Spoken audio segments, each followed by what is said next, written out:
മുടി സമൃദ്ധമായി വളരാൻ, അത് പൊഴിഞ്ഞു പോകുന്നത് കുറയ്ക്കാൻ, താരൻ പോലുള്ള പ്രശ്നങ്ങൾ ഒഴിവാക്കാൻ എന്തൊക്കെ കാര്യങ്ങൾ ശ്രദ്ധിക്കണം? മെയിനായിട്ടും മുടിക്ക് വേണ്ട ന്യൂട്രീഷൻ നമ്മൾ ഭക്ഷണത്തിലൂടെ കിട്ടുന്നില്ല എന്നുണ്ടെങ്കിൽ അതിൻ്റെ സപ്ലിമെൻറ്റ്സ് എടുക്കാനായിട്ട് പ്രത്യേകം ശ്രദ്ധിക്കുക. Vitamin E, omega-3 fatty acid, vitamin D3, vitamin C, ഏറ്റവും പ്രധാനപ്പെട്ടത് വൈറ്റമിൻ B7 അല്ലെങ്കിൽ ബയോട്ടിൻ എന്ന് പറയുന്ന വൈറ്റമിൻ.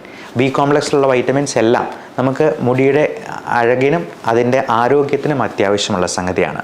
താരൻ പോലുള്ള പ്രശ്നമുണ്ടെങ്കിൽ പലപ്പോഴും മെഡിസിനൽ ഷാമ്പു, കീറ്റോകോണസോൾ പോലുള്ള ഷാമ്പുകൾ അത് നിങ്ങളുടെ ഡോക്ടറോട് ചോദിച്ച് പ്രിസ്ക്രിപ്ഷനോട് കൂടി തന്നെ വാങ്ങിച്ച് ആഴ്ചയിൽ 2 ദിവസം അത് തേച്ച് കുളിക്കാനായിട്ട് ശ്രദ്ധിക്കുക.